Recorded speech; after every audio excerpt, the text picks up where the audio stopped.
श्री कृष्णाय वयम नमः। भागवत जी के महात्म का पहला श्लोक है। भगवान के तीन रूप, भगवान के तीन कर्म, भगवान के तीन गुण, इनकी चर्चा यहां पर की गई है। बहुत ध्यान से सुनिएगा। तीन रूप हैं ठाकुर जी के, सच्चिदानंद रूपाय।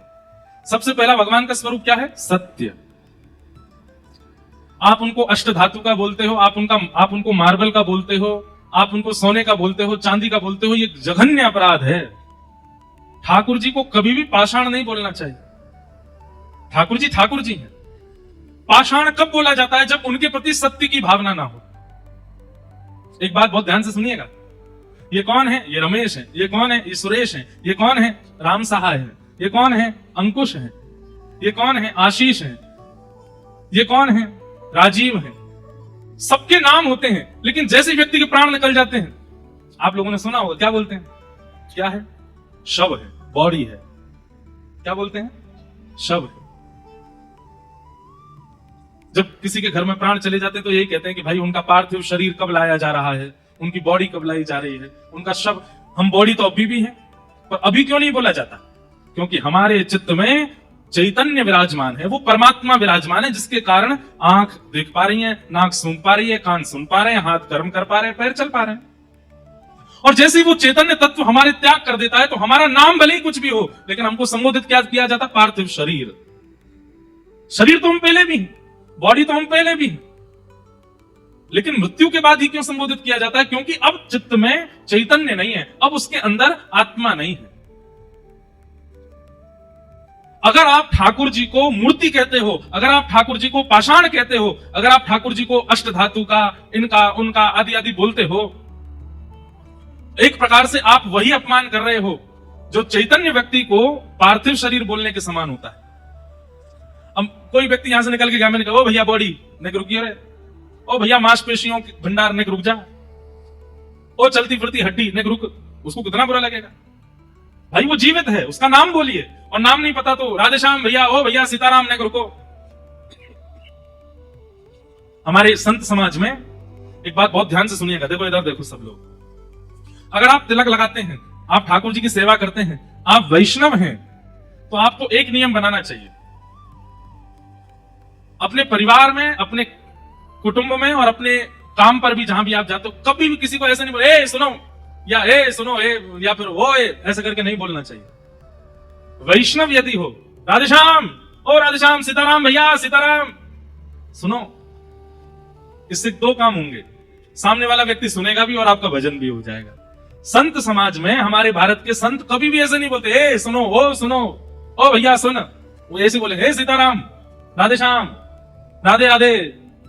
ऐसे हमारे वृंदावन में रिक्शा चलाने वाले, उनकी अगर घंटी काम नहीं करती तो वो यही बोलते चलते राधे राधे राधे भैया साइड हो जाओ, राधे राधे श्याम श्याम श्याम भैया साइड हो जाओ।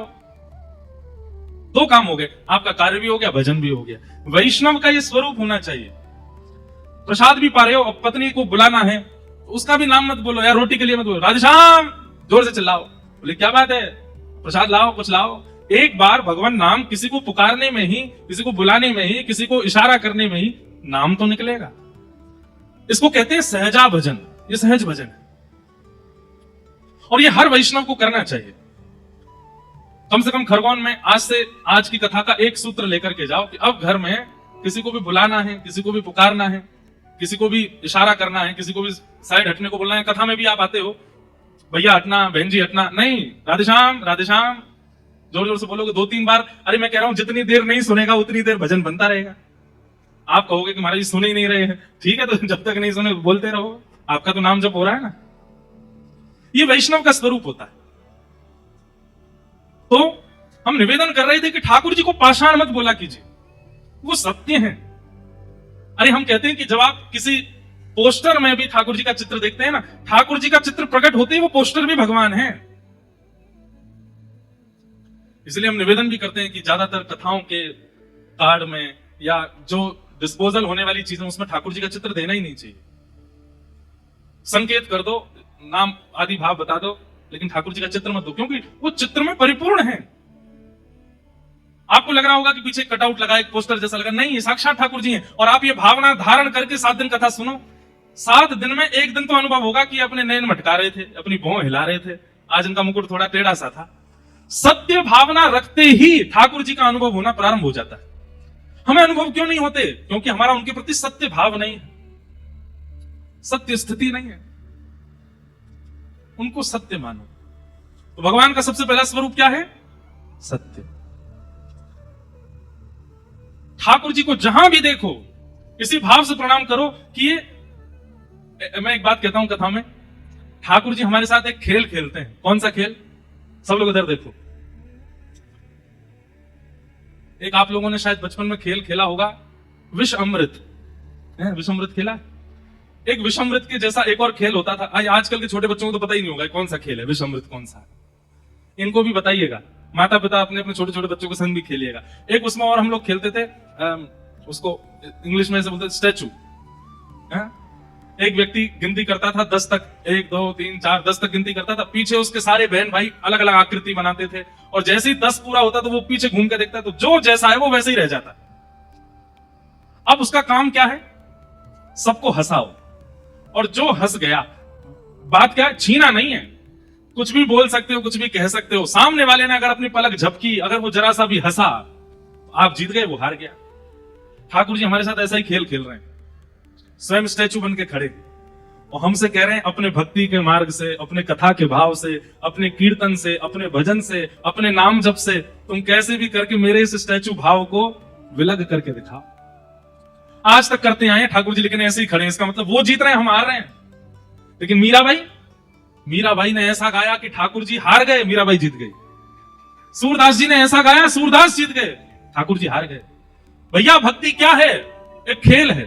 ठाकुर जी जहां पर मूर्ति बनकर के खड़े हैं और हमें मानो एक चुनौती दे रहे हैं कि तुम अपने भजन, नाम जप और अपने अपने जितने तुमसे साधन हो सके उनसे मेरे इस मूर्तिमंत रूप को सचल बना करके दिखाओ। और अगर तुमने सचल कर दिया, तुम जीते, मैं हारा। लेकिन हम सब हारते जा रहे हैं। और हमें समय कितना मिला है पता है? 100 साल। 100 साल का समय मिला है, लेकिन 100 साल भी पूरे कोई कर नहीं पाता। कोई 80 में ही रुक जाता है, कोई 60 में ही रुक जाता है। आजकल तो 50 के बाद कभी भी रुक सकते हो, कोई भरोसा नहीं। कथा क्या है? वो जो मूर्ति बनने वाला जो खेल है, उस खेल में मूर्ति बने हुए ठाकुर जी को सचल कैसे किया जाता है, ये सिखाया जाता है कथा। एक श्रीनाथ जी की परम भक्ता हुई अजब कुमारी, मैंने कई बार कथा सुनाई है अजब कुमारी जी की। अजब कुमारी जी गई गोवर्धन, और श्री गिरिराज जी का दर्शन करके ऐसी आनंदित हो गई ठाकुर जी के रूप माधुरी में। सजल श्याम घन वरण लीन है, सजल श्याम घन वरण लीन है, फिर चित अनत न भटक्यो, फिर चित अनत न भटक्यो, मेरो मन गिरधर छवि पे अटक्यो, मेरो गिरधर छवि पे, मेरो मन गिरधर छवि पे अटक्यो, मेरो गिरधर छवि पे। ऐसा मन अटक गया अजब कुमारी का। ठाकुर जी के सामने बैठती है और बस ये कहती है कि मुझे वापस नहीं जाना अपने घर, मैं आपके पास रहना चाहती हूँ। लेकिन राजकुमारी है, राजा की पुत्री है, जाना तो पड़ेगा। तो जब तक गिरिराज जी में रही तब तक मन में सोचती रही मैं क्या सेवा करूं। सबसे पूछा, गोसाई जी ने कहा कि हमारे यहाँ तो बहुत सेवक हैं, हमें आवश्यकता नहीं है। और भाई सब सेवक पुरुष हैं, अब तुम स्त्री हो, तुम आकर के सेवा करोगी, फिर पुरुष स्त्री कहीं कोई उनके मन में भाव ना आवे, तुम्हारे मन में कोई भाव ना आवे, और तुम्हारी सुरक्षा की भी जिम्मेवारी लेनी पड़ेगी। राजकुमारी हो, हम कैसे कोई सेवा बता दे मंदिर में।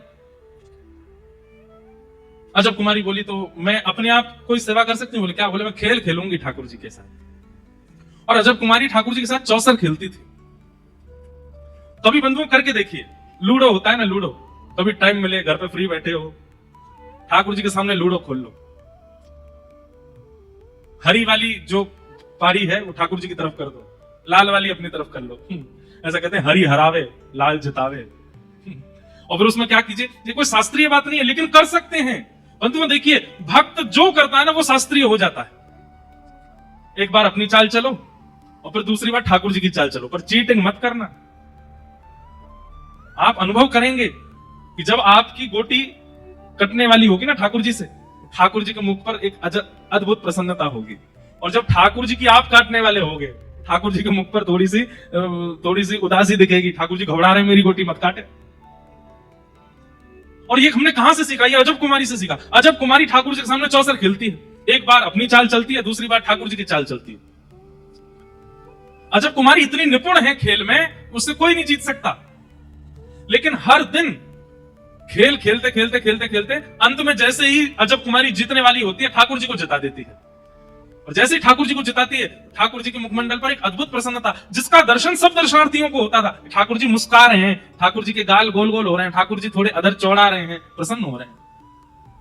लेकिन जिस दिन अजब कुमारी को वापस अपने घर जाना था, उस दिन बोली, रोज जिता देती हूं, सबको लगता है कि आप जीतते हो, पर मुझसे कोई जीत जाए ये किसी में सामर्थ्य नहीं, आज मैं हराऊंगी आपको। और ठाकुर जी के सामने चौसर खेलने के लिए जब बैठी, ऐसी चाल चली, ऐसी बाजी चली कि सामने श्रीनाथ जी के मुखमंडल पर प्रश्वेत आने लगा, पसीने आ गए ठाकुर जी को। आज तो मैं हार जाऊंगा, आज ये जीत जाएगी। और जैसी अजब कुमारी ने देखा कि ठाकुर जी के मुख पे पसीने आ रहे हैं, ठाकुर जी घबरा रहे हैं कि मैं आज हार जाऊंगा, ठाकुर जी की हारी हुई बाजी को अंत में आते आते अजब कुमारी ने फिर जिता दिया। ठाकुर जी जीत गए। इतने प्रसन्न हो गए ठाकुर जी आज अजब कुमारी से, मानो सबको तो नहीं दिखा, लेकिन प्रत्यक्ष ठाकुर जी सामने आ गए और सामने आकर के अजब कुमारी को हृदय से लगा लिया। हृदय से लगा के बोले, मांग, तुझे क्या चाहिए? बोले, या तो मुझे अपने पास रख लो या आप मेरे पास आ जाओ। मैं आपके पास रह पाऊं ऐसी अभी व्यवस्था नहीं बन पाएगी, इसलिए आप ही मेरे पास पधारो। और श्रीनाथ जी गोवर्धन से मेवाड़ पहुंच गए अजब कुमारी के पास। आज भी हमारे श्री जी बाबा श्रीनाथ जी मेवाड़ में विराजमान। किसके लिए? अजब कुमारी के। कहने का अभिप्राय, ठाकुर जी मूर्तिमंत हैं, लेकिन अजब कुमारी ने अपनी भावना से ठाकुर जी के उस मूर्तिमंत को सचल कर दिया। हम आज भी अपने ठाकुर जी को मूर्तिमंत ही देख रहे हैं, हमारे ठाकुर जी सचल नहीं होते। क्यों? हमारी भक्ति में कमी है, हमारे विश्वास में कमी है, हम ठाकुर जी को सत्य मानते नहीं है, इसलिए ठाकुर जी सचल होते नहीं है। कर्माबाई की खिचड़ी खाने जगन्नाथ जी दौड़े चले आते हैं, सूरदास के पद सुनने के लिए श्रीनाथ जी दौड़े चले आते हैं, कुम्मन दास के खेत में बीज बोने के लिए ठाकुर जी चले आते हैं। और हम कुछ भी करते रहे, ठाकुर जी कुछ करते ही नहीं है। क्यों? हमारी भावना में कहीं कमी है। इसलिए भागवत जी के प्रारंभ में ही बताया गया है, ठाकुर जी को पाषाण मत मानिए, ठाकुर जी को मूर्ति मत मानिए। ठाकुर जी कौन है? सत्य है, सचल है। आप कभी भी ठाकुर जी के स्वरूप को देखिए और उसमें यह भाव रखो कि हे नाथ, बहुत देर हो गई, आप एक आसन पर खड़े हैं, थोड़ी देर बैठ जाइए ना, थोड़े आपके चरण दबा दें, आप थक तो नहीं गए होंगे, आप हार तो नहीं। अरे कहां, हम लोगों की भक्ति तो ऐसी, अपने कमरों में डबल डबल एसी लगाते हैं, ठाकुर जी के कमरे में पंखा वो भी रात में बंद कर देते, बिल आएगा। हम कहां से ठाकुर जी का अनुभव कर सकते हैं जब हमारे अंदर इतनी चैतन्य भावना भी नहीं है ठाकुर जी के लिए। तो अपना ध्यान बाद में रखे, ठाकुर जी का पहले रखे, उसी को अनुभव कराते हैं ठाकुर जी। घर में शादी ब्याह आ जाती है तो हम ठाकुर जी को 4 दिन तक केवल चना, चनौरी और बादाम पे ही रखते हैं। हमारे घर में उत्सव आता है, व्रत होता है ठाकुर जी का। ठाकुर जी के भैया 2 दिन आके लेंगे, ये कहीं घूम के जा रहा है, केवल बादाम पे छोड़ जाएगा मुझको। ऐसा व्रत तो दुनिया में कोई नहीं करता जैसा ठाकुर जी करते हैं। कई घरों में ऐसा नहीं करना है। ठाकुर जी को सत्य मानिए, उनके प्रति सत्य की भावना रखो। ठाकुर जी सचल है। दूसरा, ठाकुर जी कौन है? चैतन्य है। सत्य भावना रखोगे तो ठाकुर जी चैतन्य हो जाएंगे। चैतन्य मतलब वो हाथ भी हिलाएंगे, पैर भी चलाएंगे, नैन भी मटकाएंगे, आंखें बंद भी करेंगे, खोलेंगे भी, खाएंगे भी, पिएंगे भी, हंसेंगे भी, बात भी करेंगे। बस करना इतना है कि ठाकुर जी के प्रति सत्य भावना रखो। सत्य भावना रखोगे, ठाकुर जी चैतन्य हो जाएंगे। और जैसे ही ठाकुर जी चैतन्य होंगे, जीवन में आनंद आ जाएगा। और एक बात सुनिएगा, जिस व्यक्ति के जीवन में सुख आता है उसको दुख का अनुभव होता है, और जिस व्यक्ति के जीवन में एक बार आनंद आ जाता है ना, फिर उसको दुख का अनुभव नहीं होता। हमारे वृंदावन में सुख नहीं है, वृंदावन में आनंद है। बिहारी जी के दर्शन के लिए लाइन में लगे महाराज, पीछे से रेला धक्का दे रहा है, आगे से रेला पीछे फेंक रहा है, ऊपर से धूप पड़ रही है, सांस नहीं ले पा रहे हैं, लेकिन फिर भी प्रसन्नता है।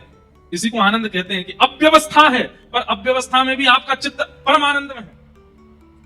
अभी आप सब लोग नीचे बैठे हो, फर्श पे बैठे हो, कूलर किनारों में लगे हैं, बीच में पंखे लगे हैं, वो भी बहुत ऊपर लगे हैं, किसी को हवा आ रही है, किसी को नहीं आ रही, कोई तो अपने किसी कार्ड से ही अपनी पंखा कर रहे हैं, पर फिर भी आप इतने प्रसन्न मुद्रा में बैठे हैं। क्यों? क्योंकि आप सुख में नहीं हो, आप आनंद में हो। और भगवत संबंधी क्रियाओं में सुख नहीं होता है, भगवत संबंधी क्रियाओं में आनंद ही होता है। आनंद का मतलब क्या है? अव्यवस्था में भी जो हमें प्रसन्न करता है उसे आनंद कहते हैं। जहां बहुत व्यवस्थित नहीं है फिर भी हम प्रसन्न हैं, उसे आनंद कहते हैं।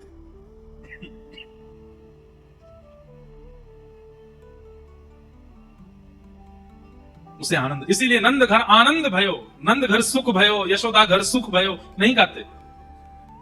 सुख संसारी वस्तुओं से मिलता है, गुलाब जामुन सुख देता है, रसगुल्ला सुख देता है, समोसा सुख देता है, पर अति में अगर रसगुल्ला खाओगे तो दुख देगा, इसलिए वो सुख ही है, आनंद नहीं है। अति में समोसा खाओगे तो दुख देगा, अति में रसगुल्ला खाओगे तो दुख देगा। इसलिए जिसकी अति होने पर दुख परिवर्तित हो जाता हो, सुख दुख में परिवर्तित हो जाता हो, वो आनंद नहीं हो सकता। आनंद किसको कहते हैं? जिसकी अति मिल जाने पर भी वह सुख की वह सीमा कम ना होती हो, उसको आनंद कहते हैं। जैसे ठाकुर जी कृष्ण करणामृत में श्री बिल्लु मंगल जी कहते हैं, ठाकुर जी कैसे हैं पता है? जितनी बार आप पलक झपकोगे और पलक झपक के दोबारा खोल के देखोगे, पलक झपकने से पहले जितने सुंदर थे, पलक झपकने के बाद और सुंदर ठाकुर जी लगेंगे, फिर पलक झपकोगे और सुंदर हो जाएंगे, फिर पलक झपकोगे और सुंदर हो जाएंगे। ठाकुर जी का अब किसी लड़के ने अपनी माता पिता से कहा, खरगोन की सबसे सुंदर कन्या से मेरा ब्याह कराओ, करा दिया। लेकिन कुछ दिन बाद वो कितनी भी सुंदर हो, जो उनके पतिदेव हैं वो ज्यादा सिहाएंगे नहीं उनको देख करके। एक आध बार देख लिया ठीक है, अब तो सुंदर थी तो है, क्योंकि संसार की सुंदरता कैसी है, वो प्रति क्षण, संसार का सुख कैसा, प्रति क्षण भोग करते करते घटता है, उसका आस्वादन करते करते करते उससे मिलने वाला सुख हमको घटाता है। पत्नी अपने पतियों को ढूंढना नहीं, ऐसी बात है क्या? नहीं पूछने लगो ये महाराज जी कह रहे हैं ये सत्य है क्या?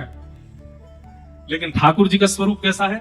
जितना उसका उपभोग करोगे, जितना उसको आस्वादन करोगे, उतना सुख बढ़ता है। आनंदाम बुद्धिवर्धनम प्रतिपदम, आनंद बढ़ता रहता है और इच्छा जागृत हो जाती है उसको आस्वादन करने की।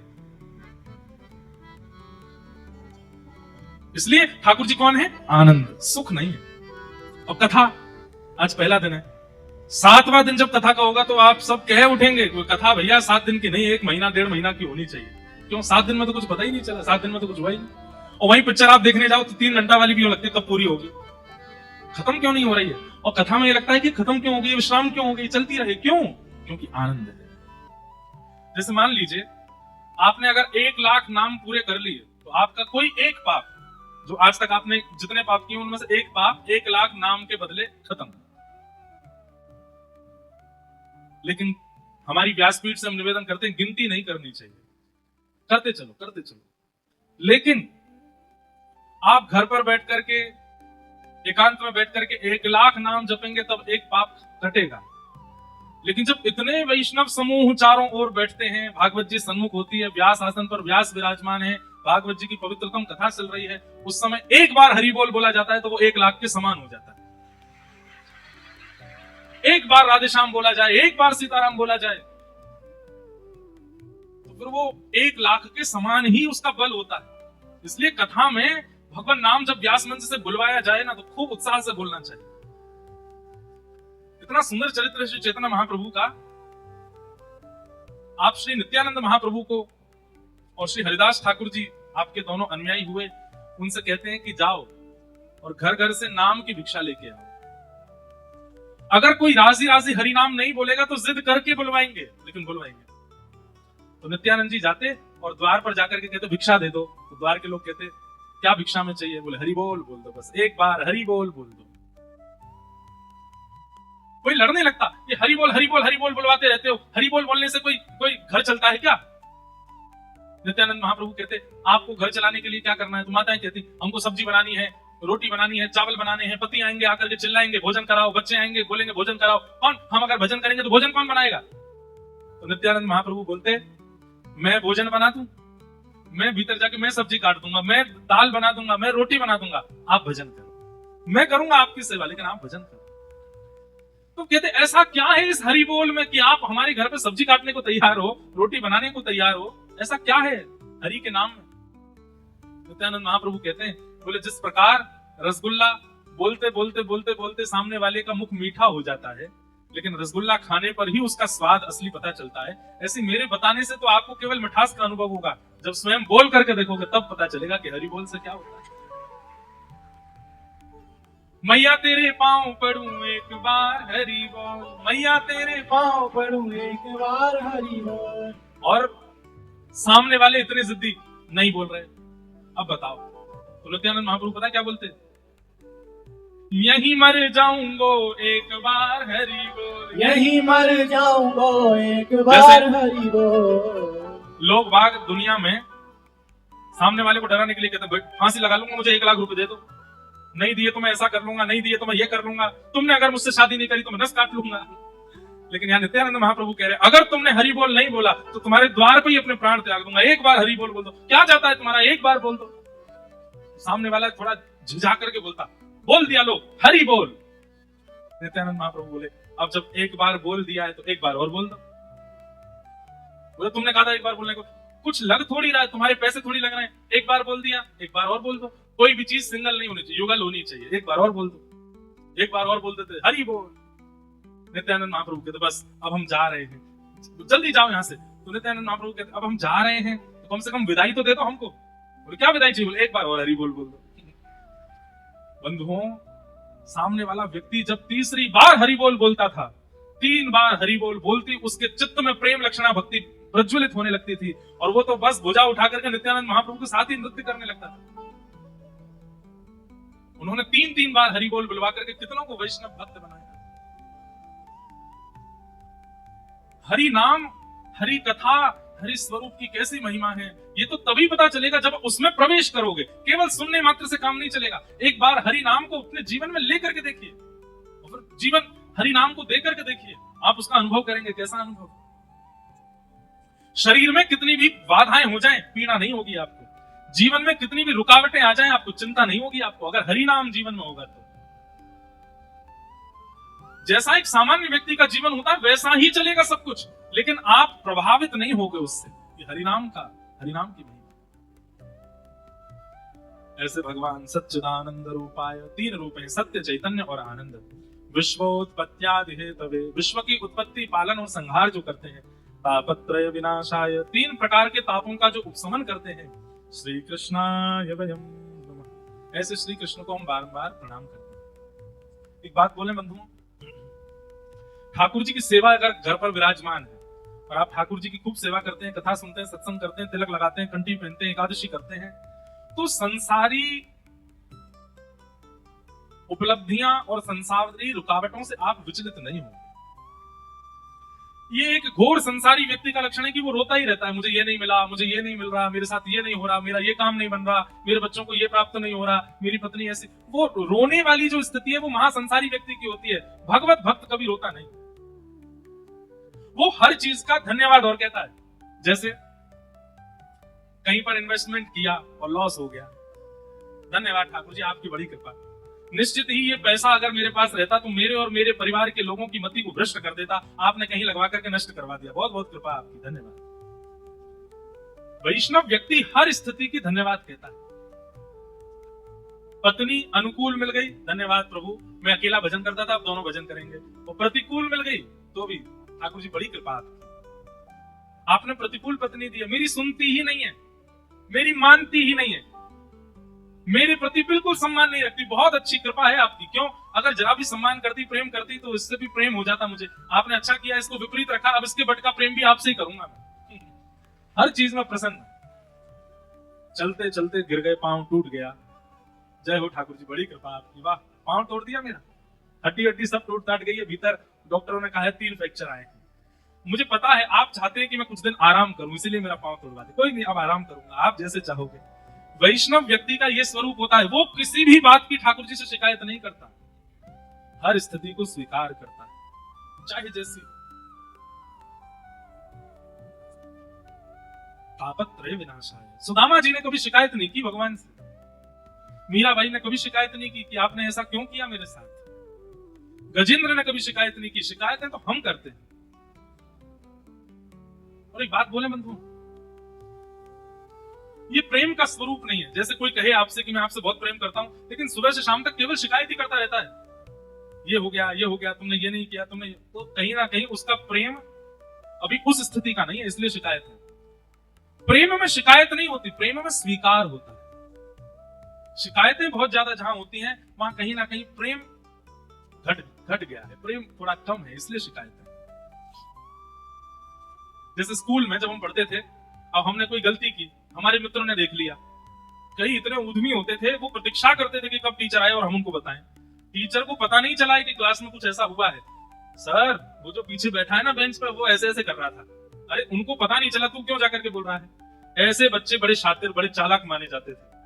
लेकिन कई बच्चे कैसे होते, लंच टाइम से पहले हमने भोजन कर लिया, चुपचाप उसने देख लिया, और मान लो टीचर को पता भी चल गया तो भी वो बीच बचाते, नहीं सर मैंने देखा, इसने नहीं खाया, वो इसकी माताजी बढ़िया सब्जी बनाती है इसलिए आपको खुशबू आ गई होगी, इसने नहीं खाया, वो बचाते हैं। शिकायतें करने का स्वभाव वैष्णव का नहीं होता। अत्यंत शिकायतें जिसके पास भरी पड़ी हैं, वो प्रेमी व्यक्ति नहीं है। इसलिए उर्दपुंड धारण करते हो, ठाकुर जी की सेवा करते हो, कथा सुन रहे हो, वैष्णव पथ के पथिक बन गए हो, भक्ति पथिक हो, तो सबसे पहला काम शिकायतें बंद कीजिए। जो होता है उसको प्रसाद मान के स्वीकार करो। और एक बात और मैं आपको पहले ही संकेत कर दूं, जिस दिन आप ये मन में विचार करोगे आज के बाद कोई शिकायत नहीं, ठाकुर जी कहते अच्छा चलो, उसी दिन से फिर ऐसा खेल खेलेंगे आपके साथ, आप ना चाहते हुए भी शिकायत करने को मजबूर होगे, लेकिन तब भी शिकायत नहीं की, ठाकुर जी प्रसन्न हो जाएंगे, प्रकट हो जाएंगे, हृदय से लगा लेंगे। नृसिंह भगवान, सुनो प्रहलाद जी के साथ में क्या नहीं हुआ, दैत्य पिता, दैत्य माँ, दैत्य परिवार, दैत्य भाई, दैत्य कुल, सब कुछ विपरीत। पिता ने मारने का प्रयास किया, जिनके लिए शास्त्र कहते हैं कि माता पिता सदैव पूजनीय हैं, वो वंदनीय हैं, वो जो करें सब स्वीकार करो, लेकिन प्रहलाद जी जैसे पिता, हिरण्यकश्यप जैसा पिता,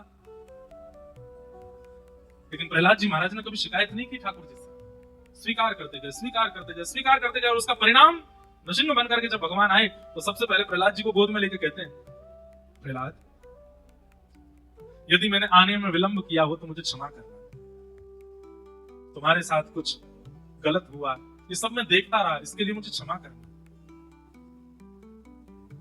तो प्रहलाद जी महाराज कहते हैं, भगवान मैं इसमें आपका दोष कदापि नहीं मानता कि आपने इतना समय लगाया आने में, बल्कि मैं तो ऐसा मानता हूं कि मैंने पूर्व जन्मों में खूब भजन किया होगा, 5 वर्ष का भजन मेरा शेष रह गया होगा, वो मैंने प्रहलाद बनकर के किया, और जैसे मेरा भजन पूर्ण हुआ आप आ गए।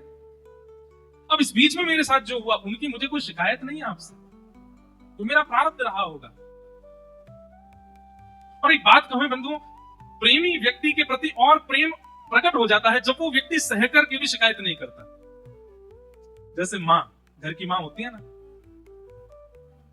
पति बाहर, बेटा बाहर, बच्चे सब दूर, अकेली माँ घर पर रहती है, जब सब लौट करके आते हैं तो पूछते हैं माँ आप ठीक हो, अब वो माँ अपनी अकेलापन बता नहीं पाती, वो पूरे दिन अकेली थी, कोई करने को नहीं था, बात करने को नहीं था, आज ये नहीं खाया, आज ऐसा नहीं किया, और शाम को जब देखती है कि थके हारे बच्चे आए तो कहती नहीं बहुत अच्छा था, सब अच्छा था, मैं तो पूरे दिन टीवी देखती रही, पूरे दिन उसने सहा है, लेकिन फिर भी वो शिकायत नहीं करती। ये प्रेमी व्यक्ति का भी लक्षण है और पुण्यात्मा व्यक्ति का भी लक्षण है कि वो शिकायतें प्रस्तुत नहीं करता, अगर वो प्रेम करता है तो, और जिससे प्रेम करता है उससे शिकायतें नहीं करता। इसलिए हमारी प्रार्थना है ठाकुर जी से अति शिकायतें नहीं, जल पी लो, शिकायतें नहीं, तापत्रय विनाशाय श्री कृष्णाय वयम्। ऐसे सब प्रकार के तापों का उपशमन करने वाले, पूरे जीवन को प्रसाद रूप में हमें प्रदान करने वाले श्री कृष्ण को हम बारंबार प्रणाम करते हैं, वंदन करते हैं। आगे महात्म्य की कथा है, हम जल्दी जल्दी महात्म्य का पूरा सत्र कर दें, पूर्ण सुन के ही जाइएगा। 88,000 सौनकादि ऋषि नैमिषारण्य क्षेत्र में बैठे हैं और तभी सूत जी महाराज का आगमन होता है। 88,000 सौनकादि ऋषियों की एक चिंता है कि मानव का कल्याण कलयुग में कैसे होगा। बंधुओं एक प्रश्न हम हर कथा में कहते हैं, बहुत ध्यान से सुनिएगा, इधर देखो सब लोग। कल्याण शब्द सब जानते हैं, पर वास्तव में मानव कल्याण कहते किसको? हमारा कल्याण किस में? कभी विचार किया मेरा कल्याण किसमें होगा, मैं ऐसा क्या करूं जिससे मेरा कल्याण हो? तो आप विचार करेंगे कि अति धन कमाने से कल्याण होगा, तो रावण का नहीं हुआ था। आप विचार करेंगे कि सुंदर पत्नी के होने से कल्याण होगा, मंदोदरी सुंदर भी थी। आप मन में विचार करेंगे कि बहुत ऐश्वर्य, यश और कीर्ति होने से कल्याण होता है। कीर्ति हिरण्यकश्यप और हिरण्याक्ष की तीनों लोकों में थी। कीर्ति होना, संपत्ति होना, धन होना, पढ़ लिख करके योग्य बनना। रावण बहुत विद्वान था। रावण जिस ग्रंथ को देख लेता था, उस ग्रंथ को एक बार देखता था और सारा ग्रंथ उसको कंठस्थ याद हो जाता था। ऐसा विद्वान था। पढ़ा लिखा होना, धनवान होना, कीर्तिमान होना, ये सब कल्याण नहीं है। कल्याण क्या है? बहुत ध्यान से सुनिएगा। अपनी किसी क्रिया से, अपने जीवन के व्यवहार से, अपने जीवनचर्या से, अपनी दिनचर्या से आप माँ के प्रिय तो बन गए, पिता के प्रिय तो बन गए, पत्नी के प्रिय तो बन गए, पति के प्रिय तो बन गए, बच्चों के प्रिय तो बन गए, सबके प्रिय बन गए। लेकिन कल्याण तब होगा जब हरि प्रिय बनोगे, हरि के प्रिय बनोगे। समझ में आई बात? मुझे हरि प्रिय है, हम सबको हरि प्रिय है, पर हम सब में हरि को 4-5 लोग ही प्रिय होंगे। यहां जितने बैठे हैं, मुझसे लेके पीछे तक, हम हजारों हैं और हम सबको हरि प्रिय हैं, पर हम सब में हरि को कौन प्रिय है? ये गिनती के 4-5 ही होंगे, और 4-5 भी ज्यादा बोल रहा हूं, 1 या 2 ही होंगे इस पूरे पंडाल में। और जो हरि का प्रिय है, उसने अपने जीवन का कल्याण कर लिया। फिर तो महाराज पहाड़ से फेंक दो तो भी प्रहलाद नहीं मरेगा, हाथियों से कुचलवा दो तो भी प्रहलाद का बाल बांका नहीं हो सकता, विष का प्याला मीरा को पिला दो तो भी अमृत बन जाएगा, सूरदास के नेत्र छीन लो तब भी वो पूरे विश्व को दिखा देगा, कालिदास की जीभ काट दो फिर भी उसके छंद, उसकी वाणी पूरे विश्व को ज्ञान दे देगी। क्यों? क्योंकि वो हरि प्रिय बन गए, हरि के प्रिय। हमारे आचार्य चरण, जिस परंपरा में हमारी दीक्षा है, श्रीमद रामानुजाचार्य जी महाराज, वो कैसे हरि प्रिय थे। आज जो माताएं यहाँ पर नृत्य कर रही थी कथा के प्रारंभ में, उसमें जो पद गाया गया, वैसे तो वो बहुत प्रसिद्ध पद है, हिरी सखी मंगल गाओ री, धरती अंबर सजाओ री। वो पद भक्तमाल कथा में गाया गया था। क्यों गाया गया था पता है? हमेशा उस पद का गायन कब होता है? जब घर पर गुरु आते हैं, जब घर पर ठाकुर जी आते हैं, तो घर के लोग उस पद को गाते हैं। पर आप आश्चर्य करेंगे, वो पद हमने कथा में पता किन के भाव से गाया? आचार्य चरण, भक्त आया है तब ठाकुर जी गा रहे हैं, हेरी सखी मंगल गाओ री, धरती अंबर। कथा बहुत सुंदर है कि दक्षिण भारत में एक स्थान है जिसका नाम है श्रीरंगम। क्या नाम है? श्रीरंगम। श्रीरंगम में भगवान पौढ़ानाथ विराजमान है, ऐसे शेष शैया पर पड़े हैं।